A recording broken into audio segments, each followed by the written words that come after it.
the music licensing platform for all creators.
Vai.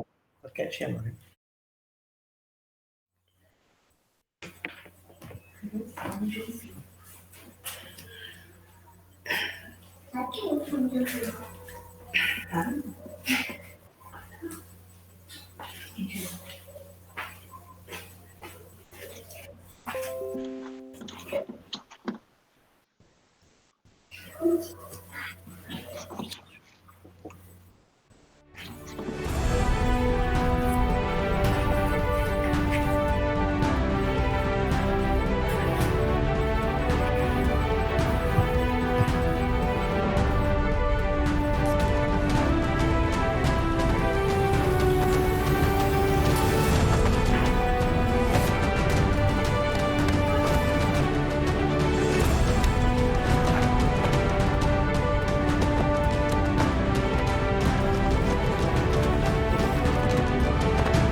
Já tá abrindo.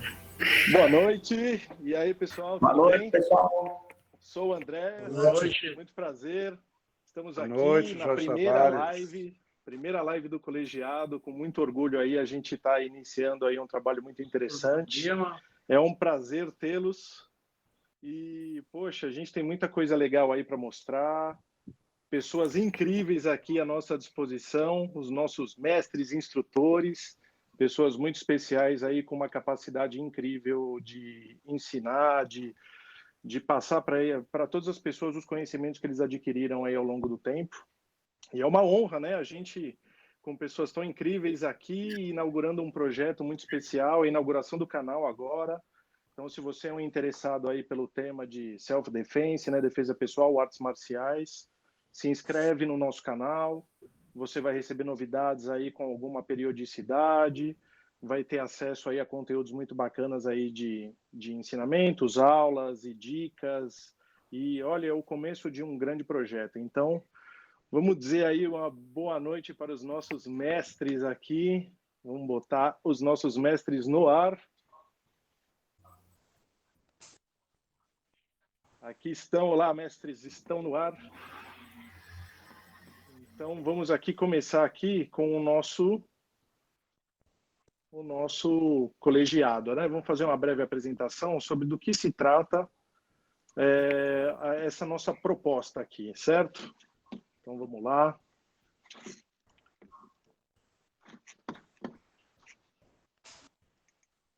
Aqui, os mestres já estão todos aqui. Vamos ver se o nosso fundo aparece aqui. Vamos lá, hein, gente? Ó, estamos debutando com o nosso canal, então, se tivermos aqui alguns probleminhas, por favor, nos perdoem, certo? Aqui, ó, já estou ajustando a tela para a gente. E aqui muita coisa legal vai acontecer, então fiquem ligados. Vamos lá. Nossa telinha está no ar. A princípio é o seguinte, gente, o nosso colegiado vai ser, ao longo da live, a gente vai explicar do que se trata, com mais detalhes. Então, a princípio, eu vou só contar um pouquinho sobre as nossas missões, o que viemos aqui, no caso, né? Então, vamos lá. Aqui a ideia é a gente implantar um sistema de defesa pessoal mais atual. Tem muita coisa sendo ensinado aqui para tanto polícia quanto para civil, de maneiras que não são muito apropriadas. Então, a gente, identificando isso ao longo do tempo, resolveu juntar aí alguns mestres, especialistas nisso, para que a gente possa realmente transmitir o que realmente é eficiente em campo, né? Muita gente se machucando, muita gente morrendo, por conta de aprendizados aí que não são condizentes com a nossa realidade, com o perfil de bandido ou com a legislação. Então, ao longo dessa live, a gente vai explicar isso um pouco melhor, tá? Com todo mundo. A gente quer capacitar esses interessados, segurança VIP, vigilantes, guardas, exército, civis, para justamente terem condições aí de se defender da maneira correta, certo? Bom, contamos com mestres especialistas, temos aqui alguns deles, infelizmente um deles, o sargento Gerson Tonfa, talvez não vai conseguir participar da live, mas vamos aguardar mais um pouquinho aí, ele estava se recuperando de alguns probleminhas. mas vamos torcer para que ele volte a tempo, tá? Os nossos mestres aqui têm formações internacionais, né? São de formação internacional. Muitos deles passaram por Israel, Estados Unidos, Japão, China, Uruguai, França. Então a gente pegou esse know-how que vem lá de fora com as forças especiais e aos poucos estamos implantando aqui para a nossa legislação e para o nosso perfil. É muito diferente, então tudo tem que ser muito bem estudado, calculado e trabalhado, o que foi feito por esses mestres aí ao longo de muitos anos e agora chegando em uma qualidade incrível, a melhor possível, certo? Então vamos começar aqui com o nosso mestre Jorge Tavares. O instrutor Jorge Tavares é o fundador do Sistema de Defesa DPT. Ele é instrutor cadastrado pela Polícia Federal, isso é muito importante. Muitos instrutores não possuem esse brevet. Esse brevet é fundamental porque ele é o que valida. Então, o mestre Jorge, que ele é o fundador da Defesa Pessoal Técnica, é um cara especialista e credenciado, reconhecido pela Polícia Federal. Então, isso é importante. Você que treina, que procura esse tipo de serviço, precisa do brevet, certo? Senão ele não tem validade oficial. Ele tem graduação em Gestão de Segurança Pública, pós-graduado em Segurança Pública. Ele é o representante no Brasil do Jeet Kune Do. Jeet Kune Do é aquela arte criada pelo Bruce Lee. Não é mole não, viu? E é mestre de Sambo russo. Mestre Jorge, boa noite. Boa noite, é um prazer estar fazendo parte do colegiado, essa live aqui.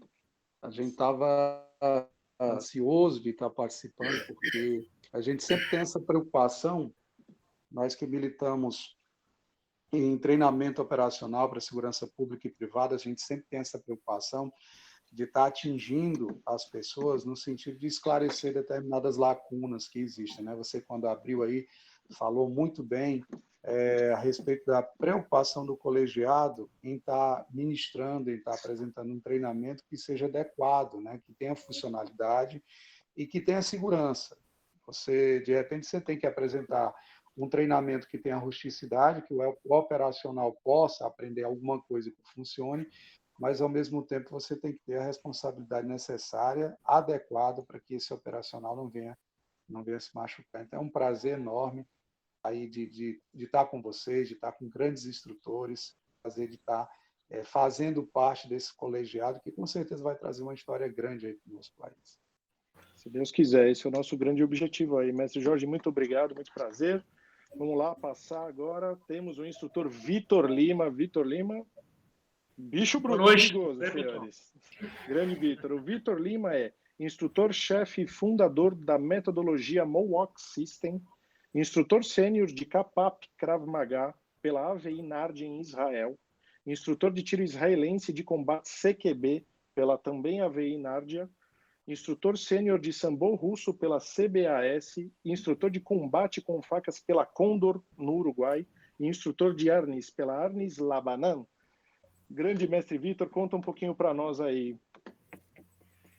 Bom, então, eu pratico artes marciais desde os 8 anos de idade. Isso aí já tem um tempinho, né? Então, eu passei a minha vida inteira treinando e praticando diversos tipos de artes marciais. E ao longo do tempo, eu comecei a seguir por alguns caminhos onde mais me identificava, que é mais voltado para a defesa pessoal. E a parte de treinamentos militares, também fui militar no passado. Então, acabou algumas portas para mim e eu consegui o privilégio de treinar com especialistas do mundo inteiro, né? Instrutores de unidades de elite aí de diversos países, como França, Israel, Rússia. Então, a partir daí, eu acabei adquirindo muito conhecimento com esse pessoal aí que sabe muito, tem muita experiência. Então, seja na área de defesa pessoal, como de treinamentos militares, eu acabei absorvendo muita coisa boa que a gente pode aplicar aqui no Brasil, tanto para civis, como para policiais, como para militares das Forças Armadas. Ou seja, para todos os públicos. Para cada público, a gente tem um cronograma, um programa de treinamento. Mas a base é a mesma, porque o inimigo é o mesmo. Então, a gente está aí há um tempo aí, desenvolvendo aqui no Sul esse sistema, essa metodologia com base no Kapap, Krav Maga, taekwondo russo, o jiu-jitsu brasileiro, a Arne Scali, ele é das Filipinas, entre outras artes marciais e sistemas. Eu acho que é... Muito bom, Enquanto por realmente. hora, É um conhecimento é muito bastante diferenciado, né? O currículo é grande. É um conhecimento Parabéns. muito diferenciado que cabe muito a nós aqui aproveitar o máximo possível, né, dessa linha toda. Muito bom. Vamos lá dar sequência com o mestre e instrutor Napoleão Maia, o grande Napoleão, fundador da Krav Maga Leão de Judá, sistema de defesa pessoal, instrutor da GCM de Limoeiro do Norte, faixa preta de Krav Maga pela Brás Combate e o Colegiado de Defesa Pessoal, e formado em História e especialista em literatura, grande mestre. Vai contar muita coisa para nós aí. Conte para nós. Grande mestre, não. Eu sou o menor dos menores. É uma honra para mim estar aqui junto para poder colaborar com o colegiado. Essa é a minha intenção. Há 2 ou 3 anos já que eu trabalho mais com a área policial, me dediquei a isso, treinei com eles, então foi uma luta, eles me aceitarem entre eles, não foi fácil, porque eu venho de uma família de militares, mas sou civil, então é um outro mundo, é uma outra cabeça, é um outro campo mental, mas hoje tenho quase que uma identificação aí, eu estava ouvindo o Vitor falando, fiquei doido para treinar contigo, Vitor, aí para aprender coisas, né? Pô, E aí, vai ser uma diversão trocar experiência com o senhor. Pois é, e aí tive a sorte de ter um grande amigo que deve estar nos assistindo, o Nélio Azevedo, que é coordenador do Grupo de Operações Regionais aqui do Vale do Jaguaribe, que me fez o primeiro convite, confiou em mim, venha dar uma aula para a gente, você é bom. Eu fui e nunca mais saí, né? Sempre estão me chamando, Polícia Civil, Guarda Municipal, Polícia Militar, seminários, e essa tem sido a minha atividade. Um eterno aprendizado junto com Força de Seguranças privada e públicas.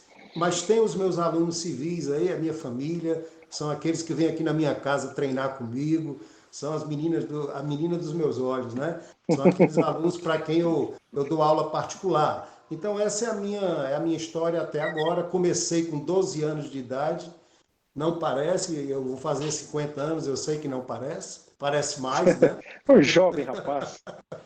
E comecei com 12 anos, eu lembro que a primeira aula de judô que eu fui na vida, na ABB de Fortaleza, o Jorge deve saber, alguma coisa da época, professor Lima, que era o mestre, e eu fui levá-lo pela orelha, porque não queria ir, e a minha mãe me levou pela orelha, você vai, e me jogou dentro do tatame. Eu me apaixonei pelas artes marciais, estava ouvindo o Vitor falando, mesma coisa, passei por muitas artes marciais, durante anos, eu e meus irmãos, minhas irmãs, a minha irmã mais nova pratica Muay Thai há muito tempo, então é uma coisa de família. Até, talvez por isso me identifiquei com o Krav Maga, porque o Krav Maga tem isso, né? Tem essa coisa e o Kapap, né? Aquela coisa de agregar coisas e de evoluir e de entender que o mundo marcial é muito amplo e não fechado. É isso.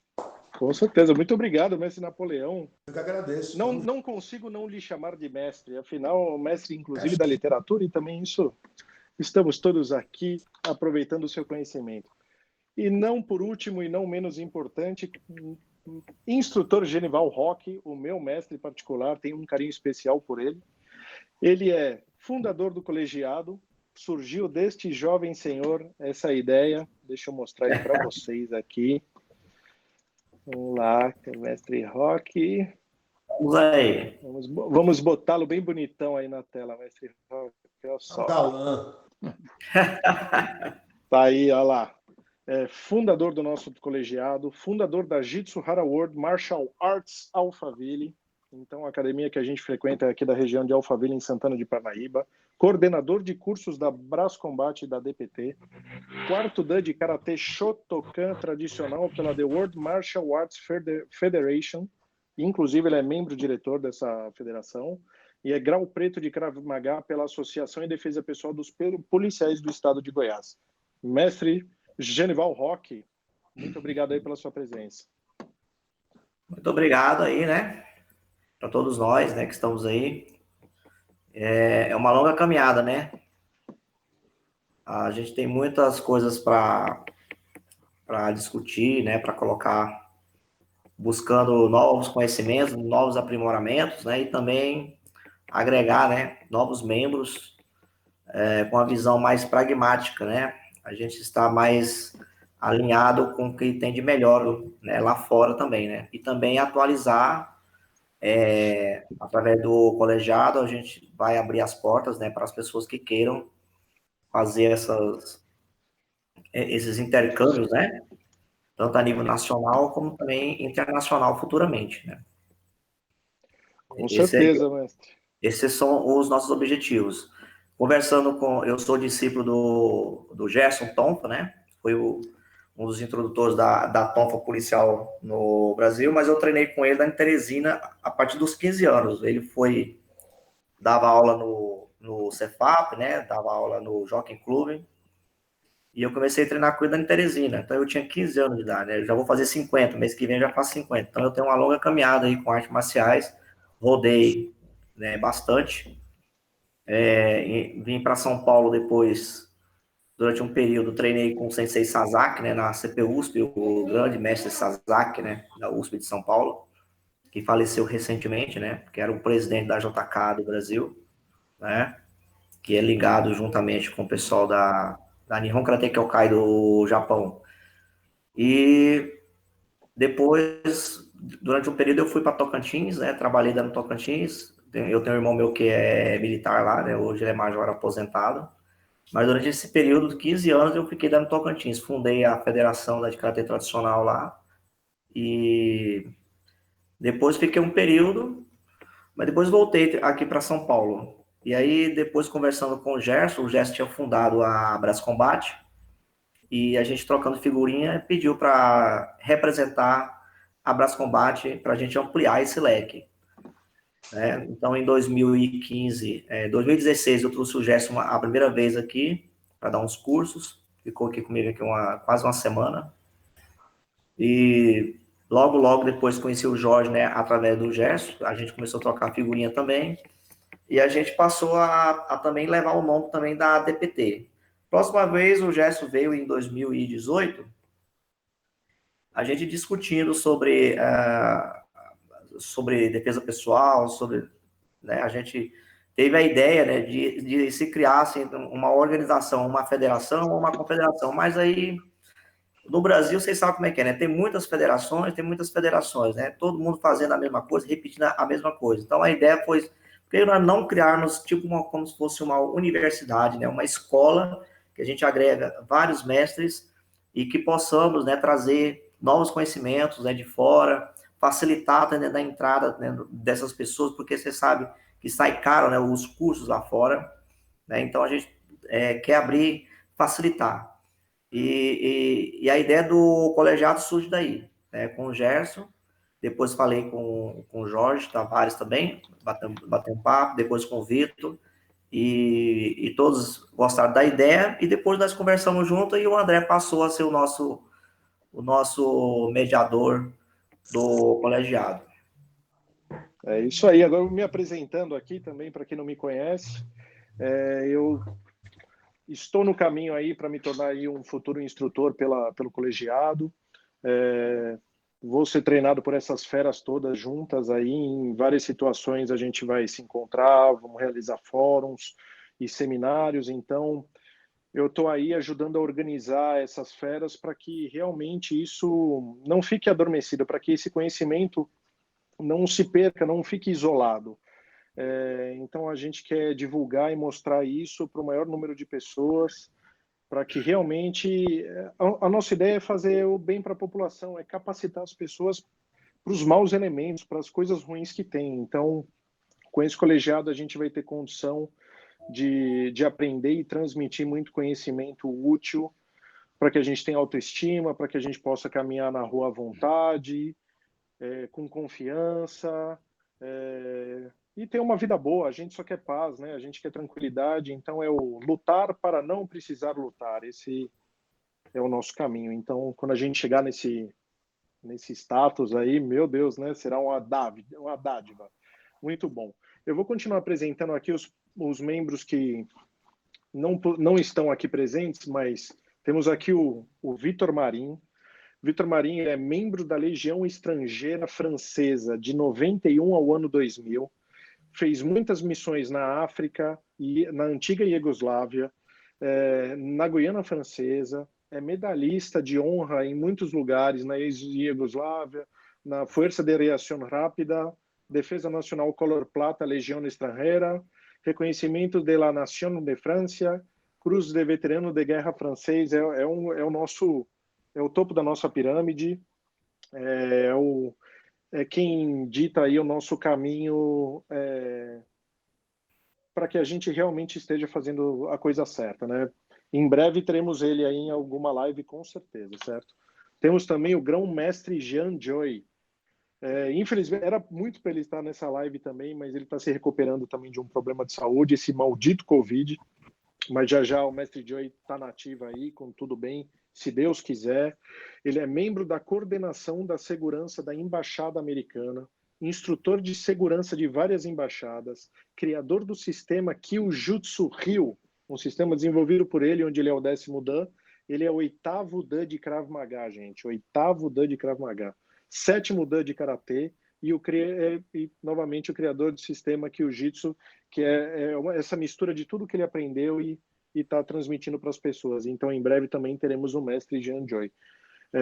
Vou falar um pouquinho do mestre Gerson Tonfa. Vou até pedir para algum dos seus amigos poder falar um pouco dele também. O Gerson Tonfa é instrutor da Tonfa policial. Foi ele quem trouxe a Tonfa francesa e implementou aqui no Brasil. Então, todos que aprenderam pela Tonfa têm ali como topo da pirâmide, o topo do conhecimento, o Gerson Tonfa, o sargento Gerson Tonfa. Membro da KO Internacional, nível 1 de Kapap, 2º Dan de Taijitsu e 3º Dan de Karatê Tradicional. Se algum dos mestres quiser aí falar um pouco sobre o Gerson, enquanto ele não chega, fiquem à vontade.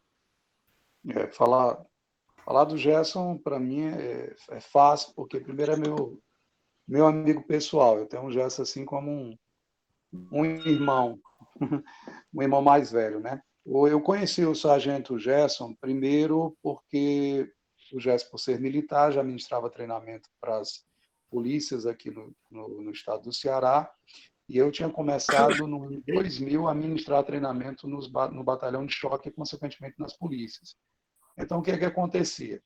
Como eu viajava muito para os interiores, ministrando treinamento, eu chegava no interior, o Gerson já tinha estado lá, ou vice-versa.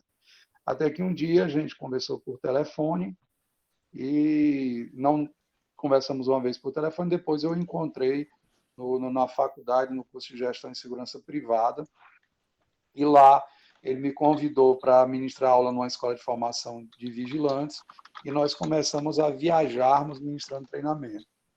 O Gerson tem livros escritos, poucas pessoas sabem, tem livros escritos sobre segurança de autoridades. O Gerson foi segurança de autoridade de um dos governadores aqui, tá certo? E o Gerson é poliglota, e isso ajudava muito ele quando ele recebia as autoridades internacionais que iam ter com o governador do estado. Ele escreveu os manuais, muitos manuais de treinamento dos cursos da PM do estado do Ceará.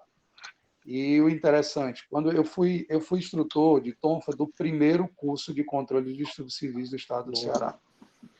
E encontrei o Gerson depois como o grande divulgador da Tonfa. Então, a gente fez uma parceria grande e a gente viaja muitos locais do estado do Ceará e em outros estados ministrando treinamento junto. Ele foi instrutor da segurança do Príncipe de Mônaco. É incrível falar aqui do sargento Gerson, do trabalho dele. Precisa de uma live completa para falar aqui a respeito do trabalho dele. Foi instrutor dos cursos de formação Guarda Municipal, instrutor dos cursos de formação do projeto Ronda do Quarteirão, instrutor dos cursos de formação dos policiais penitenciários, que eram os agentes penitenciários. Então, a gente vai precisar de uma live aqui, total. Vamos falar dele.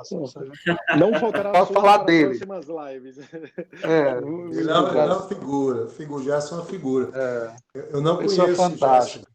Não conheço o Gerson pessoalmente, falei com ele várias vezes pelo WhatsApp e não existiu uma única vez que ele não tenha sido absolutamente... Ele é tão humilde que é grande. Aliás, ele é grande porque é humilde, né? Então, não tem uma vez que ele não tenha sido amável, atencioso e uma pessoa muito prestativa, né? Mas, assim, às vezes demora um pouco a responder por causa da ocupação dele, mas quando responde, aí é os áudios, né?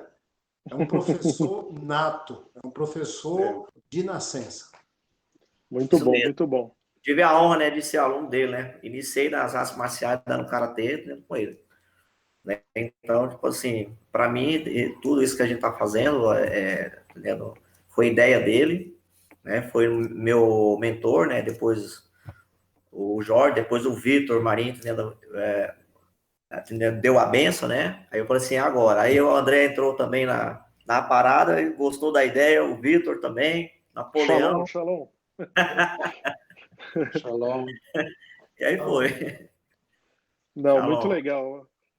Tem mais um membro aqui do grupo, o instrutor Gilberto Nocelli, que em breve também vai participar Gilberto com a gente. Nocelli, meu amigo pessoal. Eu não o conheço pessoalmente, mas eu olhando pela ficha técnica, ele parece que é o nosso cara da trocação, né? Se precisar sair na mão com alguém, vai ser com o Nocelli, né? Porque o bicho aqui, olha só, instrutor grau preto de Muay Thai, luva amarela de Savate pela Federação Brasileira, nível 2 de Panantucan, que é o boxe filipino pela BPMM, instrutor de Jeet Kune Do e Kali pelo Sifu Joaquim Almeida de Las Vegas, Nevada, e instrutor faixa preta de kickboxing pela CBKBT. Me parece uma bela encrenca também, né, senhores? Eu não o conheço, mas... Esteve na academia dando um curso aqui pra gente. Foi. Muito legal. Bom, em breve teremos também o nosso mestre Gilberto Nocelli aí com a gente. Bom, então vamos falar aqui do nosso tema. O nosso tema, o futuro da defesa pessoal no Brasil.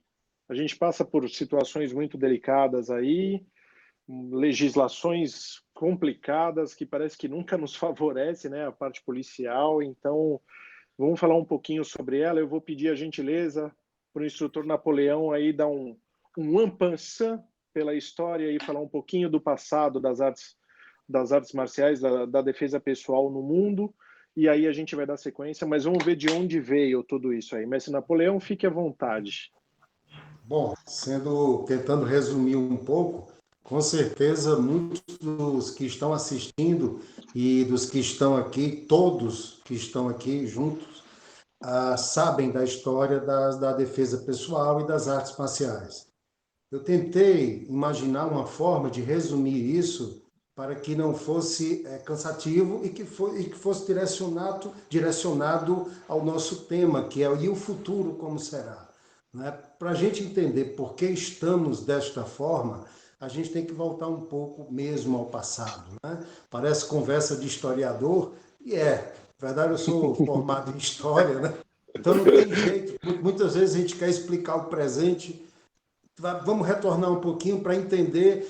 Eu tinha um professor que dizia o seguinte: você quer saber como vai ser o futuro de um país? Entre nas salas de quinta série, de quinto ano, que você vai saber como é que vai ser daqui a 10 anos.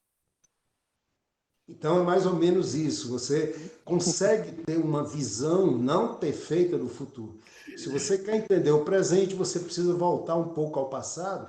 A defesa pessoal, ela nasce com a agressividade humana, que já é uma coisa que vem na criança. Quando a criança nasce, ela já vem com isso. Então, o que é que eu quero dizer? Já é uma coisa tão antiga quanto a própria agressividade.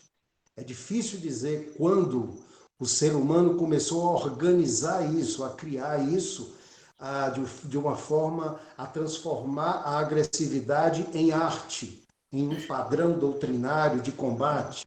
Você pode citar os assírios, que fizeram talvez o primeiro exército organizado, que depois vai servir de parâmetro para gregos, romanos e outros das civilizações antigas. Mas a defesa pessoal, ou seja, o impulso para se defender, é uma coisa que está entranhada no ser humano.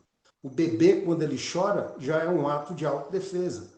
O bebê, a criança, quando começa a engatinhar, a andar e ela tenta uma fuga, já é um ato de autodefesa. Quando ela vai crescendo, criando músculos, engrossando o pescoço, como se diz aqui no Nordeste, de repente ela deixa de fugir e enfrenta a ameaça. Esse impulso de enfrentamento é um ato de autodefesa. Eu converso muito com o Jorge, tenho a sorte de ser amigo do Jorge, e muitas vezes aprendo com o Jorge, e uma vez ele disse uma coisa que eu concordo plenamente: autodefesa não dá para separar da necessidade de sobrevivência. Quando você faz essa separação, você meio que pasteuriza a autodefesa, ela perde algumas características que são fundamentais.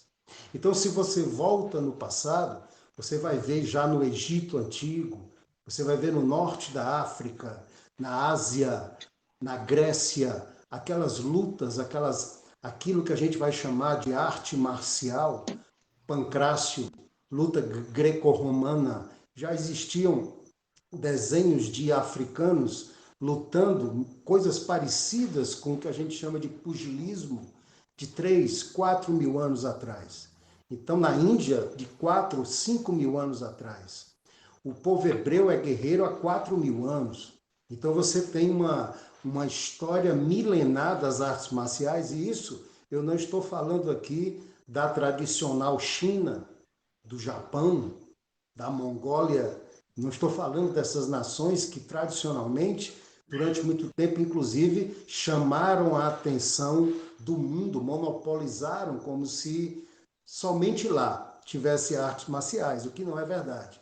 Embora as artes marciais orientais, chinesa, japonesa, sejam excepcionais, mas elas não são as únicas, não é? A luta greco-romana, a fantástica luta greco-romana, as escolas de gladiadores, tudo isso começa lá na pré-história, com aquele ato de autodefesa que depois vai ser doutrinado para virar uma arma de caça, depois de combate, de defesa sua ou do outro que está perto de você, dos filhos. Ou seja, a autodefesa, ela se desenvolve com a civilização humana.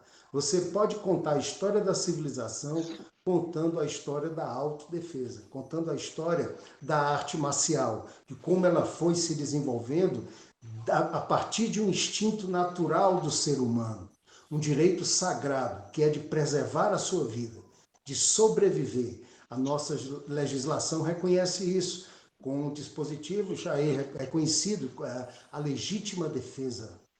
A Igreja Católica reconhece isso. Quem é católico, quando lê o Catecismo Católico, lá tem uma passagem que diz que o homem, o cristão católico, tem direito à autodefesa, à legítima defesa. Não só isso, é um dever defender a própria vida. Então, essa é um pouco da história do desenvolvimento na Antiguidade até a Idade Média. Na Idade Média, a gente vê as grandes batalhas medievais, as cruzadas. E hoje se faz um estudo interessantíssimo sobre as artes marciais medievais no Ocidente. A gente não deve esquecer que o mundo, as civilizações se encontram e trocam informações há milhares de anos. Isso não é uma coisa moderna, isso não é uma coisa de hoje, do século XX ou século XXI, como pode pensar algum jovem estudante mais desavisado, né? Há relatos no Império Romano de chineses praticando artes marciais. Ou seja, a China recebeu mercadores romanos. E chineses e japoneses viajaram pelo mundo inteiro. Há templos budistas no Afeganistão. Então você consegue encontrar aí esse cruzamento de culturas, onde com certeza estava também o conhecimento marcial. Havia troca de informações e o aproveitamento daquilo que era interessante para o combate. Na Idade Média, nos centros urbanos, você vai ter a esgrima se desenvolvendo de uma forma exponencial, ao nível de grande arte. Inclusive, tem um escritor brasileiro chamado Rubem Fonseca, que escreveu um livro incrível sobre isso, chamado A Grande Arte, onde ele fala sobre o combate de facas. principalmente inspirado lá naqueles duelos da Idade Média. Até a Idade Média e passando aí pelo Renascimento, você tem verdadeiras escolas de defesa pessoal. E você tem a principal escola de defesa pessoal, que é a rua, que é a realidade, que é o dia a dia, que é o embate. E nesse sentido, os marginais, os ciganos, os bandidos, aqueles que estavam fora, e não era difícil na Idade Média você estar fora vamos dizer assim, da sociedade, não era difícil você ser um marginalizado, até porque a riqueza era pequena, estava na mão de pouquíssimas pessoas mesmo.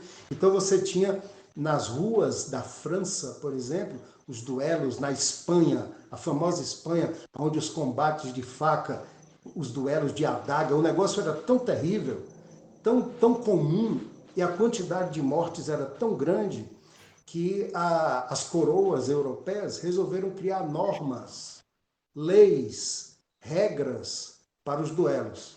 Então a gente imagina isso, vocês querem se matar, mas vamos se matar com alguma regra. Porque era o seguinte, havia um manual na Espanha chamado Manual del Baratero, ou seja, o Manual do Enganador. Era um manual escrito para como você deveria se defender na rua usando o cuchillo flamenco, ou seja, a faca de duelo, muito usada pelos ciganos. A quantidade de pessoas mortas em combate de duelos ou de brigas de rua era imensa. Olha o nome do manual, o Manual do Enganador, isso já diz muita coisa da briga de rua. A autodefesa, o combate no mundo real, a arte da guerra é a arte do engano, é a arte do enganador, é a arte daquele que trapaceia. Vamos dizer assim, para eles, a única briga injusta é a que se perde. Vale tudo, dedo no olho, mordida, facada pelas costas. Inimigo bom é inimigo morto. Inimigo a gente mata pelas costas, de preferência dormindo. Diante disso, os sujeitos começaram a criar regras para os duelos. A história engraçada de um cigano que desafiou outro para um duelo. O sujeito foi para o duelo, procurou, cadê o cara? O sujeito, o outro estava em cima de uma árvore. Pulou nas costas do que tinha chegado e matou. Isso era o duelo. É bem diferente dos filmes que a gente vê, né? Um de frente para o outro, com muita honra. Não havia muito isso na vida real. Sobreviver era o principal. E aí vem a necessidade de uma polícia que faça... Eu estou falando mais da parte ocidental da história, França, Portugal, Espanha, porque isso reflete imediatamente em nós, porque nós somos descendentes de portugueses, espanhóis, africanos, indígenas, mas nós temos muito sangue italiano, romano, nós temos muito sangue europeu. Então essa tradição reflete em nós. Lá na Europa é necessário criar uma polícia que faça frente a essa violência constante, exacerbada e sem limites que ocorre, por exemplo, nas ruas de Paris, onde as pessoas se matam no meio da rua. Para você fazer frente a isso, a coroa contrata, adivinha quem? Os próprios bandidos. Ou seja, as primeiras polícias pós-Revolução Francesa, o corpo policial basicamente é formado por gente que havia pertencido ao submundo do crime. E por que isso? Porque eram pessoas que conheciam como ninguém esse mundo. O maior policial francês da época era um cara chamado Vidocq. Olha aí, eu andei estudando. O Vidocq era simplesmente um contraventor. Um cara que chegou a ser preso, passou 2 anos nas masmorras do rei lá da França. E aí, de repente, a polícia solta o cara e diz, agora você vai trabalhar para a gente. Você quer sua liberdade? Você vai trabalhar para o lado da lei. Então você imagina o seguinte, se a lei era implantada por pessoas como o Vidocq, é óbvio que não havia preocupação nenhuma com a integridade física de quem descumpria a lei. Não estava se preocupando com se o bandido que tinha sido preso estava bem, o senhor está sendo bem tratado. O senhor, por favor, põe a mão para trás para que eu possa algemá-lo? Absolutamente. O pau quebrava, o pau cantava e nego apanhava até a morte muitas vezes, porque o crime era combatido por outros da mesma mentalidade. Isso tinha muito sentido, por quê? Porque para entender o submundo, ninguém é melhor do que alguém do submundo. Só que o tempo foi passando.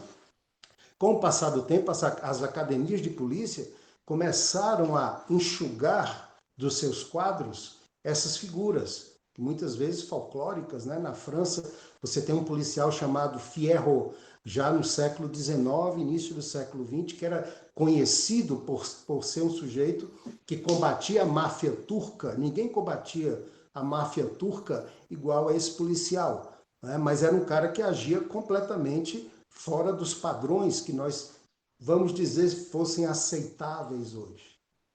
Lá em Israel, nos anos 40, anos 50, você vê aquela arte, né, de defesa pessoal que todos nós vamos chamar de Krav Maga, ela se desenvolver em campos de combate, em guerras. E você percebe um retorno, porque aparenta-se isso, um ciclo. A arte marcial foi para as academias e hoje ela tenta sair das academias e voltar para o mundo real. A defesa pessoal, ela esteve sendo ensinada de uma forma esportiva, muitas vezes continua sendo assim, e hoje ela tenta, através de mestres mais esclarecidos, um retorno a seu verdadeiro objetivo. Voltando, para a gente já se aproximar do final aqui, para não ficar muito chato, para a parte policial, já no início do século XIX, início do século XX, nós vamos ter uma ideia de que é preciso substituir essa polícia agressiva. No Brasil, ela é muito famosa, a famosa Polícia Especial de Getúlio Vargas, que lembra muito as polícias europeias aí do período, como a polícia do general de Gaulle, na França, a polícia do general Franco, na Espanha, que eram polícias extremamente fortes e temidas. Mas aqui no Brasil é necessário substituir essa polícia que é repressiva por uma polícia cidadã. E aí nós vamos iniciar uma das maiores polêmicas da história da segurança. Por quê? Porque essa linha que separa a necessidade da agressividade para conter o crime e a necessidade da cidadania é muito tênue. E seria a parte que o sargento Gerson iria assumir, não é? Mas com certeza o professor Jorge Tavares aí pode nos ajudar fazendo uma luz. Como é difícil isso. Eu dou aula para policiais e eu fico imaginando. Você tem que conter alguém que está muitas vezes descontrolado, com uma faca na mão, mas você tem que zelar pelo bem-estar desse alguém. Então, é uma missão muito difícil. Não é fácil Quem já tentou imobilizar alguém numa situação real sabe como é difícil. Sabe que não é fácil. Às vezes são 3, 4, 5 homens e não conseguem. Aí a necessidade de um treinamento constante das forças de segurança, para que se conheçam técnicas e desenvolva-se técnicas cada vez mais apuradas para isso, como fez o Imi Lichtenfeld, iniciou em Israel, e depois Israel se tornou uma referência no mundo inteiro com o Krav Maga. Por quê? Porque voltou para o mundo real aquela ideia do combate. E nós hoje imitamos isso, de certa forma, nós tentamos fazer algo parecido e acho que estamos conseguindo e que Deus nos abençoe nessa missão que é muito difícil. Bom, seria essa a minha participação inicial, fazendo uma preleção rápida, né, para não virar uma aula de história, sobre o assunto. Muito obrigado, mestre Napoleão, foi mais do que suficiente, creio eu, para que tenhamos aí uma ideia de onde veio, né, tudo isso, de onde começou, e para muitos com certeza isso é uma surpresa, né, saber de onde surgiu e a forma com que isso desenrolou. Então peço por gentileza ao mestre Jorge Tavares, se puder aí falar um pouquinho sobre mais o presente, né? Que aqui a gente já contou um pouco sobre o antes. Agora, fique à vontade, mestre Jorge. Quero só falar que, às vezes, eu acordo de manhã e vou procurar as publicações do Napoleão no Facebook, só para poder estar me deleitando. Ele sabe disso, eu leio tudo que ele escreve, vejo os vídeos dele, ele comenta filme, comenta história. Quando eu vejo lá, Jorge, que eu vejo como você curtiu, eu penso assim, ele nem leu, só viu e pufo. A conversa é essa, eu leio tudo. Eu sou um leitor assíduo do teu trabalho. Gente, aqui no Brasil a gente tem umas problemáticas, né? A gente não tem uma problemática, a gente tem umas problemáticas. Eu comecei a treinar arte marcial com 9 anos de idade, eu tenho 50 anos, todo mundo aí falando da idade, 50 anos, né, que vai fazer 50 anos. Eu sou do dia 23 de dezembro, o colegiado já sabe o dia do meu aniversário aí, que é para me presentear, né? Mas vamos nós. Então, o que vai acontecer? Eu comecei a treinar arte marcial desde os 9 anos, aos 18 anos eu ingressei na Companhia de Polícia de Aeronáutica, na PA, uma época, em 1988, uma época pós-regime militar, mas que tinha o resquício ainda do regime. Na verdade, as polícias no Brasil, nessa época, tanto no regime como pós-regime, o Napoleão sabe muito melhor do que eu, ela talvez não tivesse o treinamento que tem hoje, talvez ela não tivesse o equipamento que tem hoje, as viaturas que tem hoje, mas ela tinha um nível de atuação que era muito rústico no que se diz respeito ao enfrentamento. Então, a iniciativa marginal, ela tinha muito medo da polícia, tinha muito medo e, consequentemente, respeito às polícias. O que vai acontecer? Quando eu saí da Companhia de Polícia da Aeronáutica, onde eu fui instrutor, e lá foi onde eu comecei a treinar a arte marcial com os instrutores que eram de lá, depois passei a ser instrutor, já ministrando Jeet Kune Do, método de combate do Bruce Lee, aplicado ao treinamento militar e aquilo que a gente fazia na Companhia de Polícia da Aeronáutica, que era uma polícia, embora uma polícia de uma força militar, não era a polícia militar em si, mas ela era muito atuante naquela época. Então, a gente fazia muita patrulha em vila de oficiais, casa de comandante e tudo mais, então ela tinha uma atuação muito ampla. E eu fui também do serviço de inteligência da aeronáutica, então a gente aprendeu bastante, e nós tivemos essa visão de quartel inicial que nos ajudou a gente trabalhar uma coisa que eu chamo teoria da negação. O que é a teoria da negação? A teoria da negação é você ver um treinamento, você fazer uma pergunta, isso funciona? Agora, como é que eu sei que uma técnica funciona? Eu não sei se uma técnica funciona deixando ela num ambiente controlado de tatame. Eu não sei se uma técnica funciona deixando essa técnica ser moldada por uma apresentação. Eu sei que a técnica funciona quando ela é bem aplicada em situações que são inesperadas, ou seja, aquilo que adaptar, improvisar e superar. Então, a gente vai compreender que não é a técnica policial que é boa, mas a maneira ou o sistema de treinamento que você desenvolve essa técnica.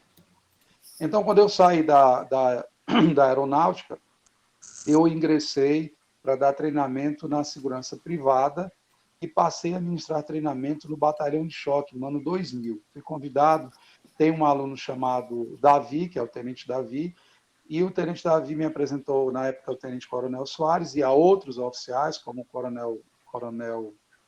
comandante da polícia, que era o comandante operacional da polícia adjunto, que era o Coronel Adriano.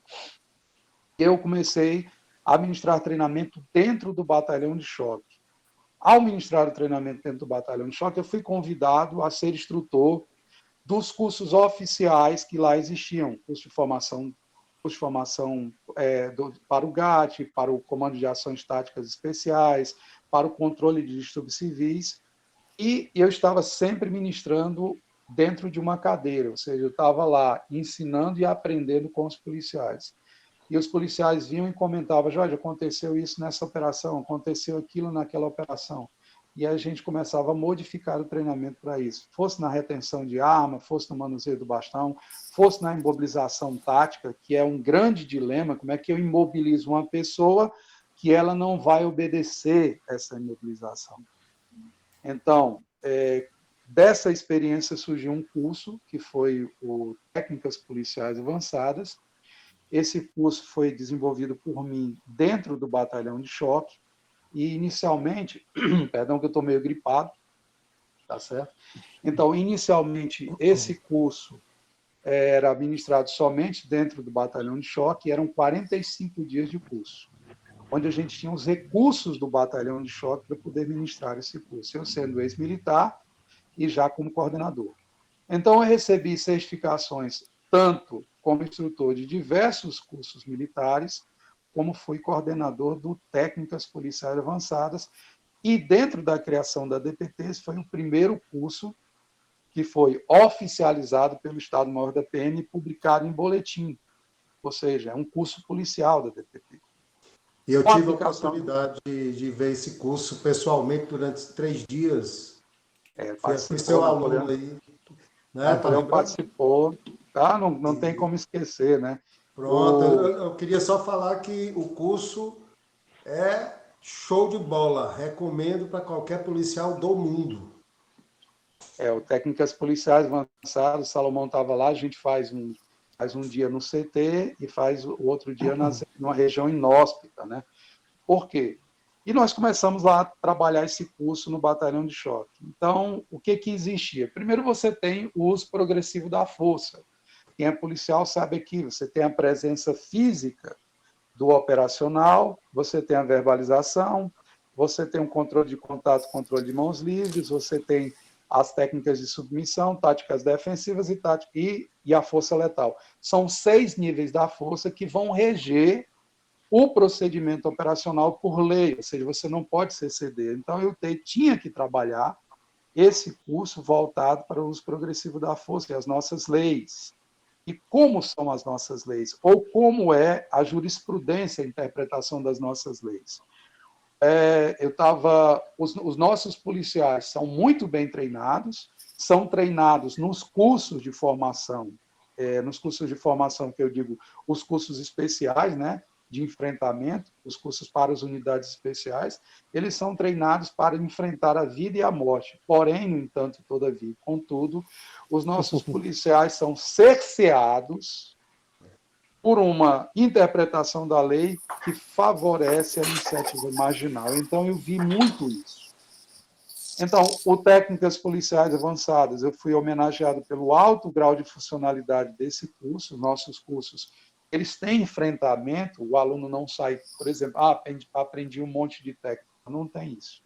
Ele sempre tem enfrentamento. Para desenvolvê-lo, eu estive 2 vezes em Israel. Eu estive em Israel 2 vezes, eu estive no Egito, eu estive em Roma, e estive 2 vezes nos Estados Unidos e passei meio ano nos Estados Unidos, agora recentemente. Onde também eu sou aluno de Takimura, que é aluno direto do Bruce Lee, nessa parte de arte marcial. E todas essas viagens serviram para que eu pudesse conhecer o sistema de emprego americano, o sistema de emprego israelense, o sistema de emprego europeu, o sistema que eu digo de emprego de treinamento, e pudesse desenvolver algo que fosse eficiente para a nossa realidade. Agora, voltando à questão dos nossos desafios, você oferece um curso que dê condições do policial sobreviver, mas, ao mesmo tempo, você tem que oferecer um curso que vai dizer, olha, isso aqui você não pode usar assim, isso aqui você não pode usar ali, isso aqui você tem consequência. Então, infelizmente, o policial brasileiro, ele se vê numa situação de controle exacerbado da sua capacidade de sobrevivência. Os direitos humanos vão dizer que você tem que proteger o policial, tem que proteger o cidadão e tem que proteger o agressor, o indivíduo agressor. Um ambiente controlado e um ambiente que favoreça, evidentemente, o emprego da lei e não o exacerbar da força.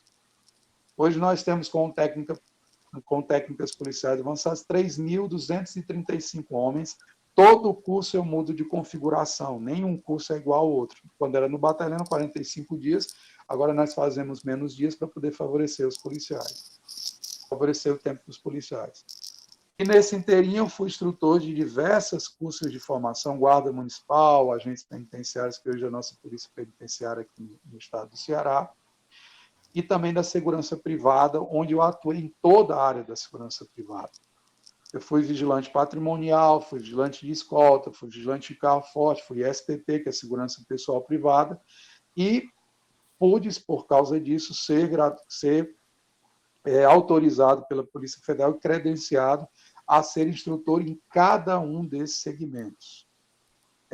Na experiência policial, nós fomos homenageados pelo alto grau de funcionalidade da DPT, da Defesa Pessoal Técnica. E dentro da segurança privada, eu conheci uma pessoa, ela está aqui no grupo, acho que ela está usando aqui a conta do filho dela, que é o Matheus Holanda, que não é Matheus Holanda, é o Souza.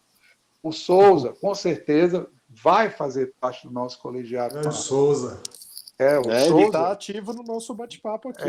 O Souza, ele eu que viajei no mundo todo aí, para mim, é o maior instrutor de combate em carro forte e escolta que eu conheço. Eu conheci o Souza porque ele fez o Técnicas Policiais Avançadas junto com outros expoentes de uma das grandes empresas que nós temos no Brasil de segurança privada, que é a Corpus, onde tem outro grande instrutor, que é o Roberto Vieira, e muitos outros instrutores que lá estão. Se eu for citar aqui, não vai ter tempo. Mas o Souza, ele participou de diversas operações de carro forte, conversou comigo e a gente disse: Souza, quero pegar a tua experiência de carro forte com a doutrina da DPT e criarmos um curso. Criamos um curso chamado Sobrevivência em Transporte de Valores. Esse curso gerou ações operacionais que foram positivas em situações reais. Quando a gente diz positivo, essa palavra positivo ela tem uma conotação de letalidade. E tanto é que nós ministramos para a extinta Nordeste Segurança e ministramos para a Prosegur, que é uma empresa multinacional, mostrando a eficiência desse curso. Mas, voltando aqui, o grande problema que nós temos mesmo é a questão lei. É a questão dessa interpretação da lei, que se diz controlar digamos assim, o abuso de autoridade, mas, na verdade, o que acontece? O que nós temos no Brasil? Nós temos nossas polícias subservientes a governadores. Mas é o governador que manda nas polícias. Mas vamos lá. Os oficiais da PM, que terminam seu curso superior de oficialato, eles têm trabalhos de conclusão de curso que são fantásticos e que, com certeza, iriam sanar os problemas de segurança pública do nosso Brasil se fossem implementados. Jorge, por que não são implementados? Porque, infelizmente, os comandantes, isso é polêmico que eu vou dizer, mas é uma realidade, eu posso falar assim, muitos comandantes não vão poder falar isso que eu falo, mas eu vou falar por eles. Infelizmente, os nossos comandantes, eles estão submissos à autoridade do governador. E o governador não tem conhecimento de causa, e, infelizmente, os governadores acabam por militar a favor do seu partido, de sua ideologia partidária. E quem sofre com isso é a população. Então, as pessoas dizem: a Polícia Militar não conseguiu isso, a Polícia Militar não conseguiu fazer isso, a Polícia Militar não conseguiu fazer isso, porque você tem uma força política que impede que a polícia faça aquilo que ela sabe fazer muito bem. Inclusive, policiais... até esses dias, né? Desculpa te interromper, mas pois não, a polícia foi impossibilidade de usar um tipo de força em campo, né? O mata-leão, o soco direto. Isso é uma loucura, né? Para a polícia, né? Ser impossibilitado de usar a força, né? Olha, quando o George Floyd foi morto lá nos Estados Unidos, eu estava na Flórida. Foi agora, eu voltei da Flórida quinta-feira passada. Então, o que acontece lá? Aquele rapaz já tinha uma passagem pela polícia. Se descobriu agora que ele estava sob efeito de psicotrópicos, de drogas e tudo, e que, com certeza, o policial exagerou, é claro, mas provavelmente ele não morreu daquilo. Mas o que aconteceu lá?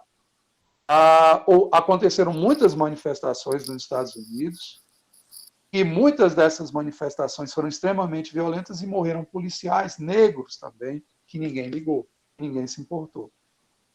Então, se espalhou isso pelo mundo, eles disse, não, agora vamos proibir a imobilização do decúbito ventral, e essa imobilização do decúbito... Aliás, vamos fazer com que as imobilizações de decúbito ventral, quando o agressor, o elemento, o suspeito, ele é imobilizado, ele tem que ser colocado com a barriga para o solo e ser algemado. Vamos evitar que se pressione o joelho no pescoço dele, vamos evitar golpes de estrangulamento e tudo, e vamos transformar isso em moda no mundo todo, para que se tenha uma resposta da sociedade. Mas se tem que entender o seguinte, essa coisa do racismo, ele é seletivo.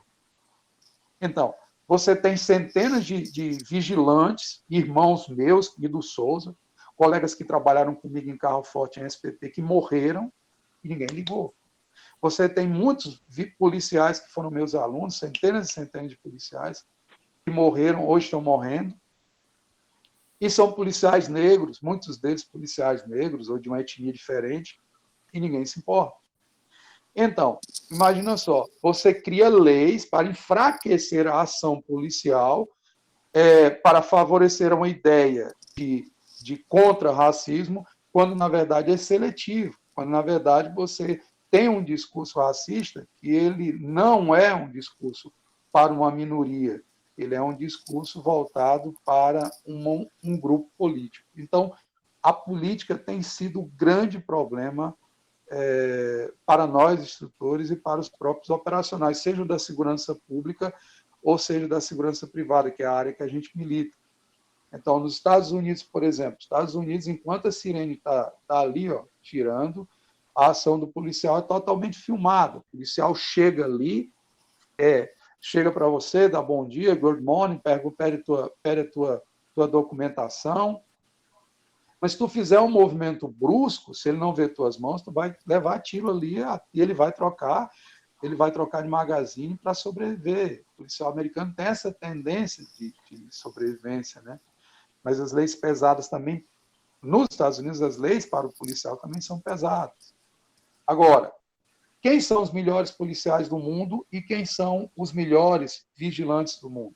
São os brasileiros. Jorge, por que você está dizendo isso? Olha, quando eu fui a Israel, e eu comentei com alguns amigos meus judeus sobre o que os vigilantes enfrentavam aqui, eu fui falar que vigilante aqui no Brasil enfrentava indivíduo com .50, com M16, com R15, com Kalashnikov, armamento que eu atirei nos Estados Unidos tranquilamente, quem foi os Estados Unidos sabe que atira tranquilamente disso. E esse tipo de armamento foi usado para assaltar carro forte. Isso em Israel, quem enfrenta esse tipo de gente são as unidades antiterrorismo. Ou seja, o vigilante no Brasil enfrenta guerrilha e enfrenta indivíduo armado ou treinado como terrorista, sem ter equipamento, sem ter armamento, sem ter blindagem adequada. E nós enfrentamos. E o policial brasileiro? Exato. O policial brasileiro, ele enfrenta guerrilha, coisa que os americanos... Meu Deus, eu estava conversando com os policiais americanos e dizendo, o policial da gente, ele chega numa comunidade e vai encarar o pessoal tudo de fuzil lá. Ele diz, poxa, mas isso aqui a gente fala, a gente só lida com isso aqui, o DA, o que combate o narcotráfico, ou seja, os policiais brasileiros e os vigilantes brasileiros são incomparáveis. Imagina um policial brasileiro, um vigilante brasileiro com um treinamento desse ou com um armamento desse. Então, a problemática é grande. Enquanto nós não tivermos uma nova legislação, enquanto nós não tivermos autoridades que deixem de ser hipócritas, extremamente hipócritas, que militam a favor de si mesmas e não militam a favor dos nossos policiais, dos nossos vigilantes, nós vamos ter uma sociedade à mercê. Até porque eles nunca querem que a conta bata. Qual é o governador que vai querer que a conta bata? Eles dizem assim, nós precisamos de tantos mil policiais para a região tal. Beleza, fazem um concurso. Com o concurso, ele é reeleito. Só que sabe o que acontece? Centenas daqueles jovens policiais já estão com distúrbios mentais e estão afastados. Centenas e centenas daqueles jovens já estão migrando para outros concursos porque as polícias não eram aquilo que eles sonhavam e tão sonharam quando fizeram esses concursos. Então, o número nunca bate e os governadores não querem que o número bata. Entendido. O pior é que ficam de mãos atadas, né? Que caminhos que a gente tem, enquanto essa legislação não for mudada? A gente sabe que esse processo é sempre muito delicado, as coisas andam muito devagar nesse sentido. O que pode ser feito? O que vocês, mestres, podem passar para os alunos nos seus cursos? Como se virar diante disso com tanta desvantagem que a gente tem? Eu vou para o lema que eu falei aqui das forças especiais. Quando você tem leis contra, quando você tem armamento inadequado, quando você tem equipamento inadequado, você tem que improvisar, adaptar e superar. Que é o motivo pelo qual nós montamos esse colegiado. Para orientar os nossos vigilantes, para orientar os nossos policiais, para orientar o nosso público leigo, que vai procurar cursos de defesa pessoal conosco, a improvisar, a adaptar e superar. Porque nós conhecemos o métier e nós temos a capacidade técnica para orientar esse tríplice cidadãos que nós temos, que é o policial, o vigilante e o cidadão comum, para que ele possa sobreviver nessa situação terrível, né? Porque você, de um lado, você tem a marginalidade e, de outro lado, você tem muita gente que está e que tem o poder da lei favorecendo essa marginalidade. Ainda bem que, graças a Deus, nós também temos grandes juristas aí e tem grandes políticos, ainda temos, que pensam a favor do que é correto. Muito bacana. Eu queria até pedir, aproveitar esse gancho que a gente citou sobre o porquê que a nossa polícia, a nossa guarda se destaca diante do mundo. Eu queria que alguém falasse para a gente um pouco sobre o perfil dos nossos bandidos aqui, o perfil da população, como eles agem. Eles são super agressivos, Eu queria que alguém desse um pouco mais de explicação sobre o perfil. De repente, Vitor Lima, conta para nós um pouquinho do seu conhecimento sobre isso, a sua leitura sobre o perfil dos bandidos brasileiros. Bom, basicamente, hoje, o bandido brasileiro e o terrorista só tem uma pequena diferença, ao meu ver, e é o que eu tenho visto por aí. Seria o quê? A motivação. Só o que muda é a motivação.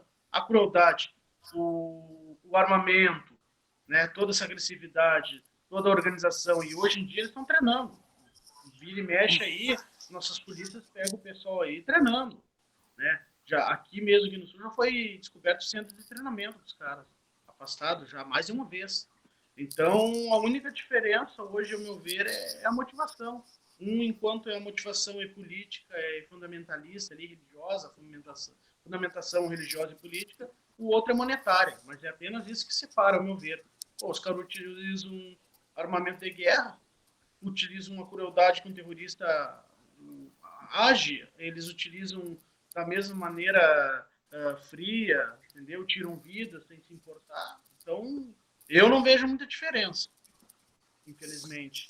Essa é a realidade que a gente vive. E a cada dia vai piorando, né? E todo esse cenário aí fica propício a isso. Os nossos governantes protegendo eles, né? Nossos juristas, uma boa parte protegendo eles. Nós temos aí uma legislação muito garantista para eles, né? Tira tudo de nós e deixa eles à vontade. Né? Então, qualquer ação mais enérgica nossa por parte da segurança pública acaba se tornando um crime. E eles fazem o que querem e como querem, e eles, né, a pena para eles é muito baixa. Os caras não ficam nem presos, muitas vezes, ou se ficam é muito pouco tempo, que não condiz com os crimes que eles cometem, né? E aí fica complicado. As nossas polícias hoje em dia estão cada vez mais amarradas. Entendeu? E muitos estão morrendo por conta disso. Aqui já tem vários casos e nós vemos aí também em São Paulo aí que tem acontecido nossos policiais aí morrer porque estão de mãos amarradas. Ficar pensando numa hora crítica de se vai responder, se não vai responder, se a carreira dele vai acabar, se ele vai ser preso. E isso também, muita gente aqui também civil pensa nisso também. É complicado. Realmente, estamos numa roubada. Eu vou aproveitar aqui, vamos ver. Tem um pessoal no chat aqui. Temos algumas pessoas. Temos o Abelardo Pires, Marcos Lima, Assis Olivindo, o Diego Eloy, 1981. Esse é o nosso colega irmão aqui na Federação Mundial de Krav Maga, né? Olha só, o Faulieri Brito. Temos o Marcos Lima da Silva, o Eslani Sá, o Alexandre Augusto, o Maxwell Oliveira Silva, manda um alô para Floriano, Piauí. Olha só, o Breno Santos, o pessoal do Piauí aí tá nativo aqui, hein? Bastante gente assistindo. O Abelardo fala coisas aqui, olha só, atualmente nós policiais estamos cada vez mais de mãos atadas. Nosso desafio principal é defender-se e ser energético, sem ser violento. Qual seria o posicionamento do colegiado? É aquilo lá que o mestre Jorge falou, né? Se adaptar, né? Improvisar. Infelizmente, dar a volta nisso, tentar dar a volta nisso. Só que, infelizmente, também vai chegar num ponto em que tanto civis como agente de segurança pública vão ter que escolher, ou ser preso ou morrer, né? Isso aí vai acontecer no futuro, porque cada vez mais eles apertam o cinto, né? Apertam o nosso lado, né? Então fica complicado. Mas, né, enquanto isso, a gente está lutando aí, tentando desenvolver soluções, né, para evitar maiores problemas, né. Com certeza. Porque eles geraram uma situação para a gente, por exemplo, o porte de arma do cidadão de bem. Todo mundo sabe que o porte de arma requer perícia, requer que você tenha prudência, requer que você tenha perícia, que você não seja negligente, requer uma documentação, requer avaliação psicológica, requer treinamento, e eles colocaram para uma parte da sociedade que se você pleitear o seu porte de arma, você é um problema. Aí eles dizem para a sociedade que quem tem que fornecer segurança é o Estado. E, ao mesmo tempo, eles enfraquecem a segurança que o Estado oferta. Ou seja, é o que o Vitor acabou de dizer. Vai chegar um momento, o Vitor foi fantástico no que ele falou, que não vai ter outra solução. Exatamente. Porque eles estão enfraquecendo cada vez mais as polícias, tirando o direito de... Como é que se tira? O direito de autodefesa. Jorge tem toda a razão aí nesse sentido. Eu estava aqui lembrando, na minha época, na nossa época, Jorge, quando a gente era criança, você lembra de algum pai de família em Fortaleza que não tivesse a sua arma? Eu não lembro. Era comum. Meus tios eram motoristas de táxi. 10, 12 anos. Todos tinham arma. Eu me lembro. O incomum era não ter. Não ter. Eu me lembro muito bem disso. Eu tinha uns 10 anos de idade. Eu estou falando de 1980, ainda era o Geisel. Eu nasci na época do Médici, no que o pessoal chama o famoso regime militar. Bom, eu nasci lá pelos meus 8, 10 anos de idade. Eu me lembro que meu pai só andava armado. Muitas vezes andava armado. E os pais daquela época andavam. Eu me lembro de um pai de um coleguinha, que eu fui passar um dia na casa e ele foi deixar a gente em casa, botou o filho dentro da Brasília amarela, tinha uma Brasília amarela, aí colocou o outro e eu entrei também. E ele, para colocar a gente, ajeitar as coisas, tirou a arma e colocou em cima do capô da Brasília. E aí foi ajeitando e tal, entrou no carro e esqueceu a arma no capô. E ele saiu. Quando ele saiu da garagem, curiosamente, vinha uma viatura. Sabe aquela, não sei se você lembra, aquela toda preta, uma Variant, acho que chamava assim, carro preto. E aí o cara abriu o vidro, ligou a sirene, isso eu me lembro até hoje. E fez assim, ele parou o carro e o policial olhou para ele e disse assim, cidadão, sua arma está em cima do capô. Aí o cara, meu Deus, me desculpe e tal, aí pegou a arma, colocou. Aí o policial olhou para a gente, disse, boa tarde, foi embora. Isso aí era o regime militar. Os meus tios eram motoristas de táxi, todos tinham arma. Você comprava revólver, pistola, os mais antigos, sabe? Na mesbla. E não sei, por 30 pagamentos no cartão da Mesma, você comprava. E não tinha tanta violência, né, naquela época. Não tinha como. Era isso aí mesmo. Eu acompanhei, gostaria de... Só a parte histórica, que é cumprir a minha função. Vocês estavam falando, Jorge, o Vitor, e eu estava escutando aqui, esse fortalecimento do crime acontece historicamente nos anos 90, final dos anos 80, início dos anos 90, ele acontece no mundo. Ele coincide com a queda da União Soviética. Curiosamente, essa queda da União Soviética tem uma juíza americana chamada Clarice Sterling, que escreveu um livro só sobre isso.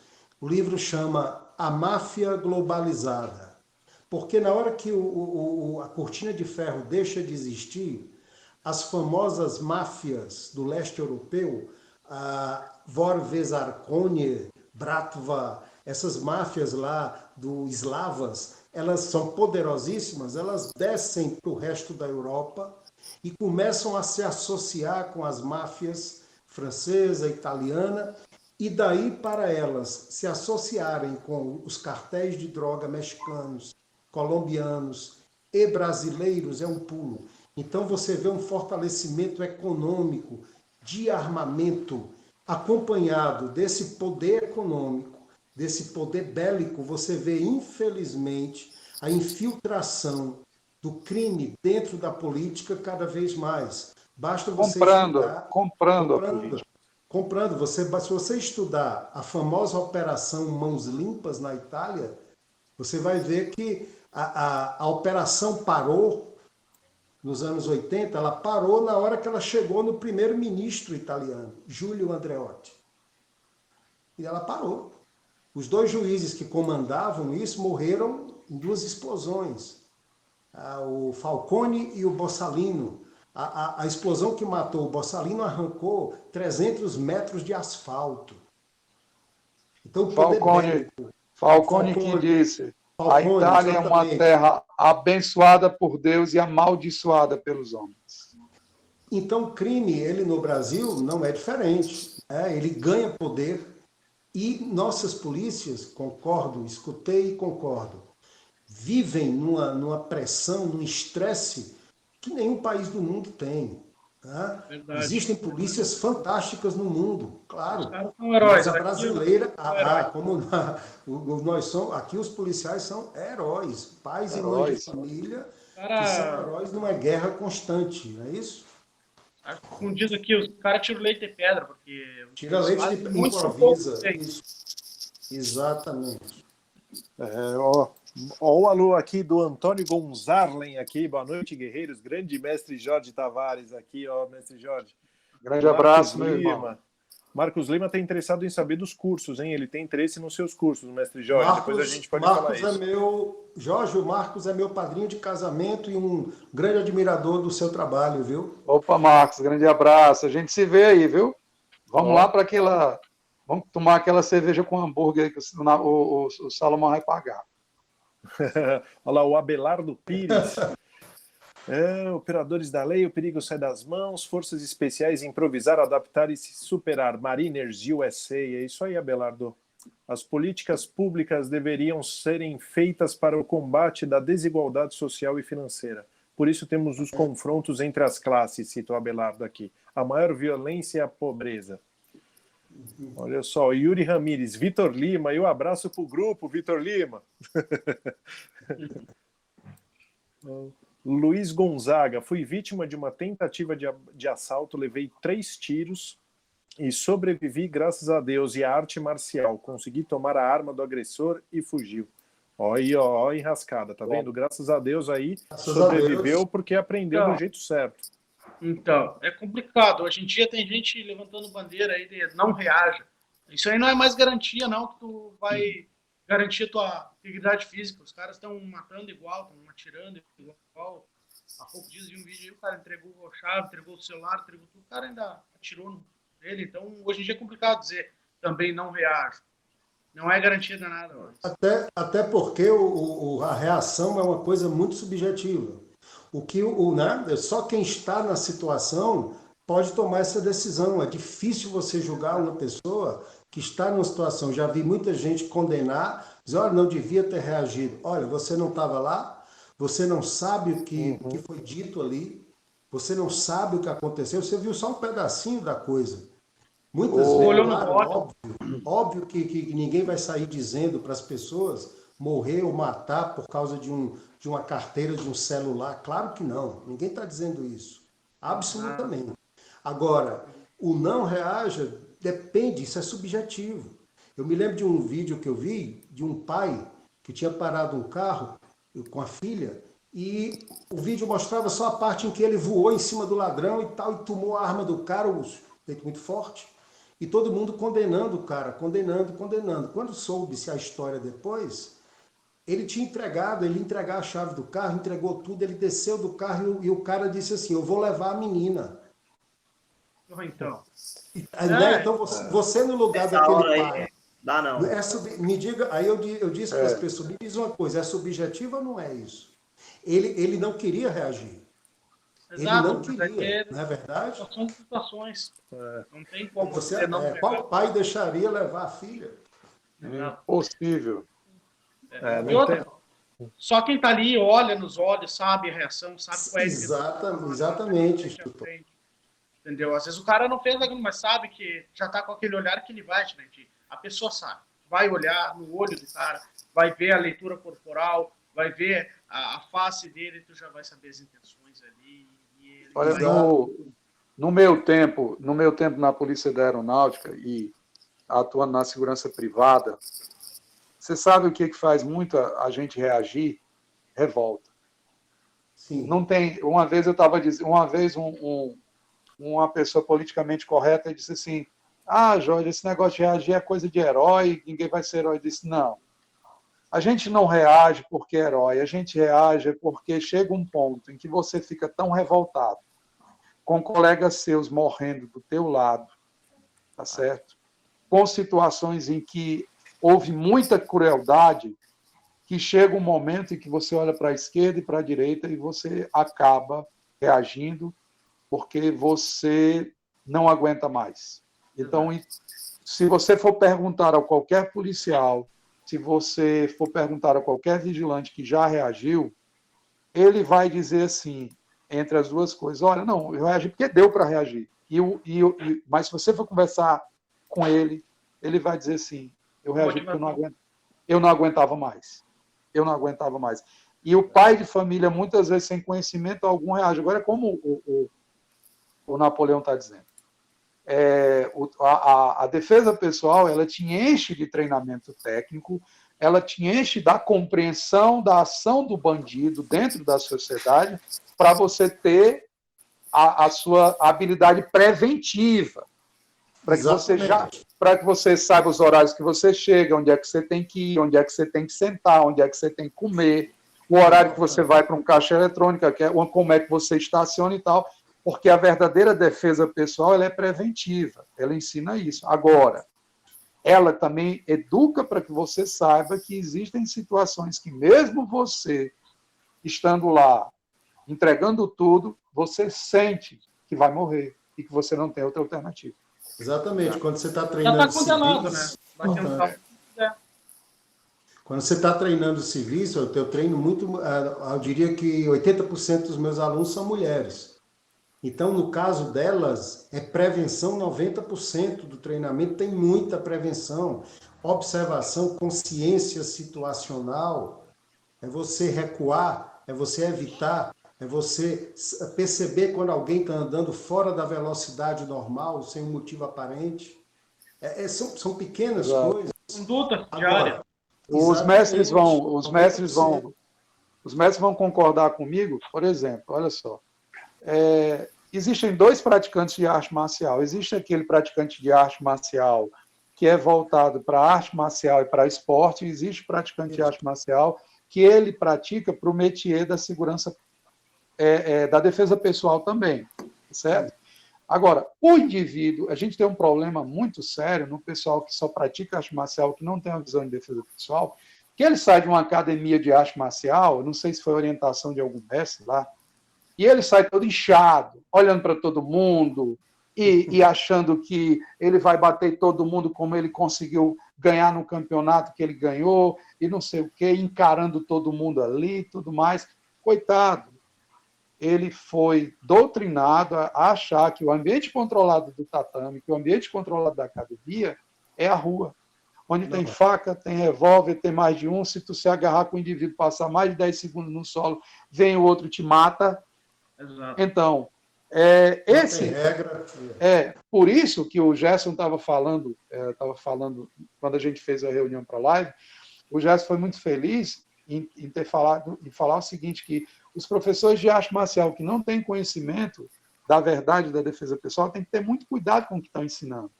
Porque, por exemplo, vai ensinar a tomada de arma de fogo, nunca atirou, vai ensinar que o indivíduo tem que fazer as mesmas coisas que faz na academia, que faz num campeonato, não vai conseguir, vai morrer. Entendeu? Vai morrer. A defesa pessoal do tatame é da rua, né? Não, inclusive até teve um vídeo recente de um senhor muito habilidoso, por sinal, mostrando muitas técnicas aí de defesas e tal, e em muitas das técnicas que ele tá fazendo, ele teria levado tiro, né? Ele fica na linha de tiro muitas vezes, né? Ele é muito rápido, muito habilidoso, até todo respeito a esse senhor, provavelmente um praticante de Hapkido, pelo que eu pude identificar aí das imobilizações dele. Estava se divertindo. Mas perigoso, porque se as pessoas levarem aquilo em conta para fazerem isso num momento de perigo, elas vão morrer, vão levar o tiro. Sim. Né? Então, como é delicado isso, né? Como a gente tem essa preocupação de, com o colegiado, a gente faz a questão, é o nosso dever ensinar da maneira correta. Não é bonito, não é Hollywood, não é plástico. Não e é até as adaptações que nós temos que fazer. Por exemplo, se chegar em Israel, se você disser assim, ó, tiro, shorting, todo mundo deita. Se chegar no Brasil, tiro, aonde? Aonde foi? Onde é? Pessoal, foi.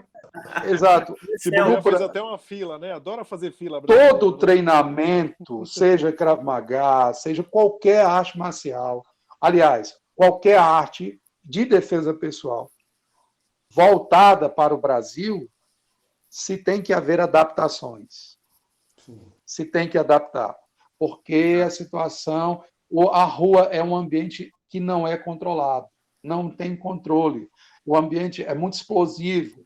O indivíduo chega em cima e diz, perdeu, e acabou, e às vezes já chega tirando. Exato. O indivíduo chega para... diferente de todo o resto do mundo. E outra coisa, quantos praticantes eu costumo ver termos circunstanciais de ocorrência, boletim de ocorrência? Centenas de mestres de artes marciais aí, de luta e tudo, tem relatos que foram esfaqueados, apanharam, que se deram muito mal ao tentar aplicar determinadas coisas de suas academias em situações de rua, que não são ambientes controlados. Exato. É muito complicado. Eu, por exemplo, eu vim do Aikido, é uma arte de defesa pessoal muito legal, muito eficiente, mas eu tô tendo, e agora eu sou praticante do Krav Maga, e eu tô tendo uma super dificuldade em me adaptar para que eu use o meu sistema de defesa de forma eficiente, porque o Aikido, apesar de ser essa defesa pessoal, o Aikido que eu aprendi era o Ki Aikido, é um Aikido muito harmônico, muito bonito, muito fluido. Mas ele é extremamente diferente a prática que eu tenho que fazer na hora de um combate real. Eu não posso girar, porque se eu girar na rua eu vou tropeçar, eu vou cair. Então tudo é muito mais objetivo, é muito mais direto, muito mais reto. As partes são muito vitais, então a gente tem que se adaptar realmente ao que funciona, né? Se você busca aí, para você pessoal, se você busca aí efetividade, defesa pessoal real, você precisa procurar um especialista em campo, gente que sabe realmente o que vai funcionar, gente que estava lá fora. A gente tem membro do colegiado que é comandos franceses, comandos especiais, gente que lutou no Afeganistão, gente que estava em batalha na África do Sul, sabe? Ali que você vê qual é a verdade. Então, gente, depende muito do seu objetivo. As artes marciais são incríveis, são maravilhosas, só que vai depender muito do seu objetivo. Se o seu objetivo é eficiência, é defesa pessoal, a gente tem como te mostrar o caminho de você ter o resultado o melhor possível. Então, só esse adendo, né, pessoal? Perfeito, perfeito, porque o campo mental é diferente, com certeza. A pessoa chega na sua academia hoje e pergunta em quanto tempo que ela vai ficar boa, né? Aí já quer passar por desarme de faca, desarme de arma de fogo, né? Não, tem que passar por um processo.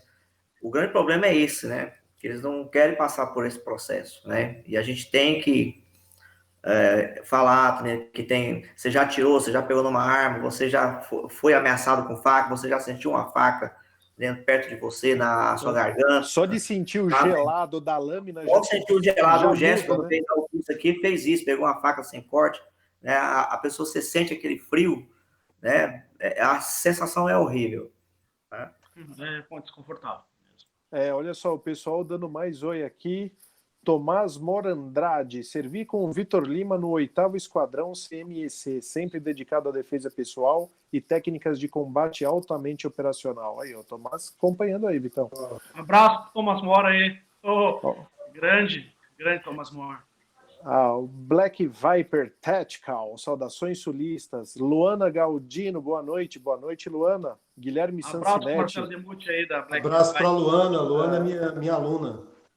O Guilherme Sansinetti aqui, meu amigo, meu parceiro de tênis, também é necessário, né? Um esportezinho de alta performance. Isabeli Marques, ou Isabelle. Matheus Assis de Oliveira tá aí. Salve, Vitor, atrasado, mas estamos aí, estamos junto. O pessoal aqui tá animado. Agora vamos aproveitar, gente, e falar... Um abraço para todo mundo aí, né, que tá nos assistindo. Vamos falar do nosso futuro, gente. O que a gente tem a oferecer aí como colegiado? Quais são as pretensões aí, mestre Roque? Conta para nós aí as pretensões do colegiado, no que a gente quer transformar essa potencial arma aí para a população. Primeiramente, eu concordo com tudo que os mestres falaram, né, os instrutores falaram, né, sobre essas questões. Né? Faça a missão, Roque. Essas questões aí, né? Então, nós temos que nos reunir futuramente, né? Num grande fórum, num grande seminário, né? Para dar continuidade, né? Todas essas trocas de ideias, né? Mas na prática, né?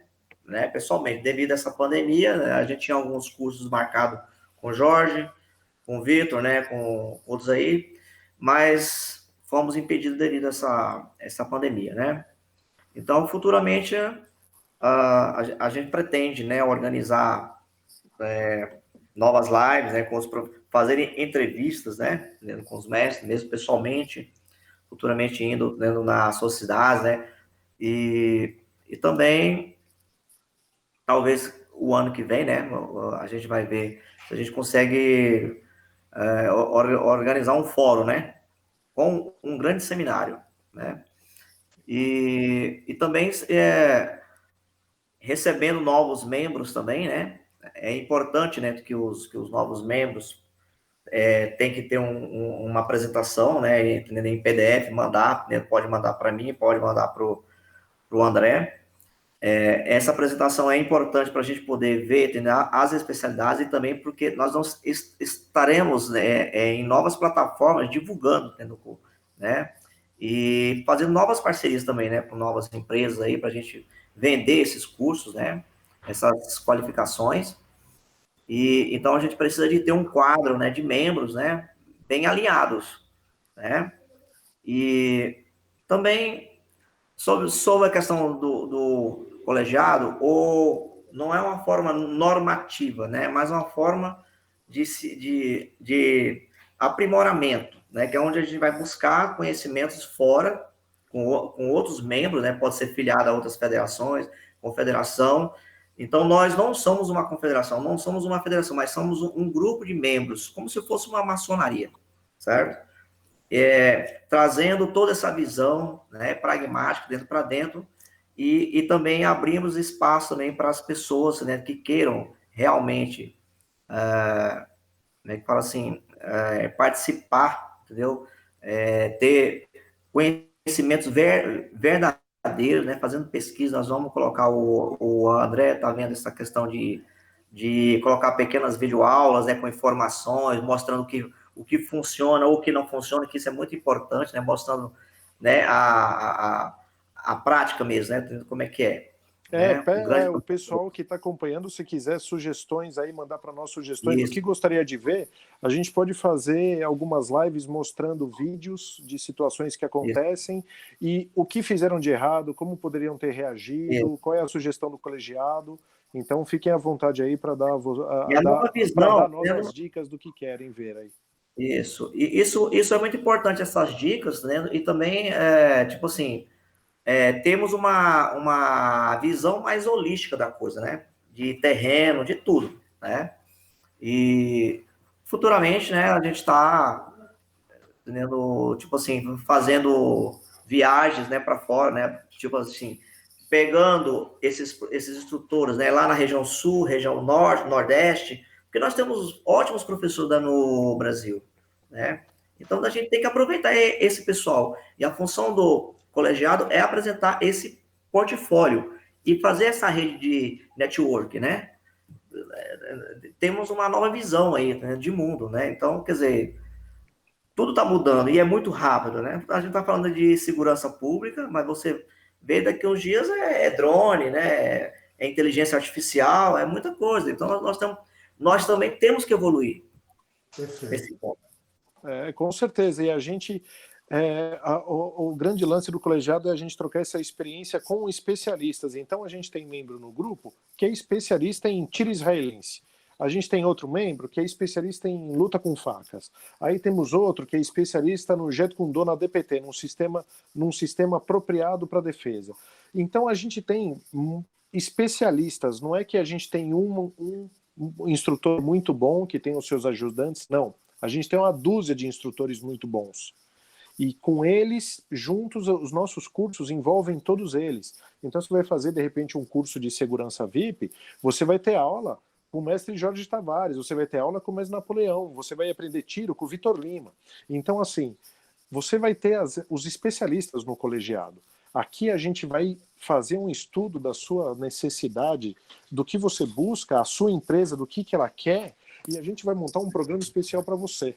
Entendeu? Então, muito nessa questão dos problemas que o Jorge estava falando, né? Hoje nós temos muito problema de nível de estresse, né? De estresse, né? A gente fala, nível de tensão. Você vê, né, policiais aí surtando, aí, né? Tirando a roupa, saindo pelado, né? Porque o cara vive sob tensão. Então, muitas vezes, hoje nós precisamos junto com essas tecnologias, também estar implantando essa parte de inteligência emocional. Né? Que eu acho que importa muito. E o mestre Vitor é um bom especialista nisso também, inclusive, o mestre Vitor, o mestre dele veio de toda essa parte de linguagem corporal, aprendeu com um ex-KGB, aprendeu com a parte comportamental russa. Então, assim, temos os melhores aqui e somos brasileiros. Então, muita gente fala, não, a gente precisa ir lá para fora, vamos lá para Israel, vamos lá fazer um curso nos Estados Unidos. Gente, a gente tem aqui as pessoas que já passaram por isso e já fizeram a adaptação do sistema para a nossa realidade aqui, gente. Não adianta você ir para lá... não adianta você ir para lá e replicar aquilo. Você vai ter que adaptar ainda. Então, aqui a gente já foi adaptado. Se tiver condição de ir, pode ir, né? É muito legal, sim. Como todos nós. A nacionalidade é diferente. O nosso criminoso é diferente. A nacionalidade do Brasil ela é única. Não a nossa legislação também é diferente, né? Não nada parecido em outro lugar do mundo. Como a realidade do Brasil. A nacionalidade é violência urbana, enfim, todos os tipos de violência, todos os tipos de criminosos. Nós temos um cenário específico. O que funciona lá pode não funcionar aqui. Exatamente, perfeito. E o mais importante, só para finalizar, é que a ideia é se tornasse uma universidade mesmo, né? Uma universidade onde os vários membros, mestres, né, instrutores que têm bagagem, né, são especialistas, vão chancelar através das suas empresas, né, das suas federações que são membros, né, se forem membros, se forem dono, né, estarão chancelando, né, esse colegiado, onde todo mundo vai assinar, tal, tendo essa chancela a nível nacional e internacional. Então, nós estamos caminhando para isso aí, né? E e está trazendo membros de fora. A gente tem membros até da Argentina, né? Da Argentina, temos do Chile, né? Temos da França.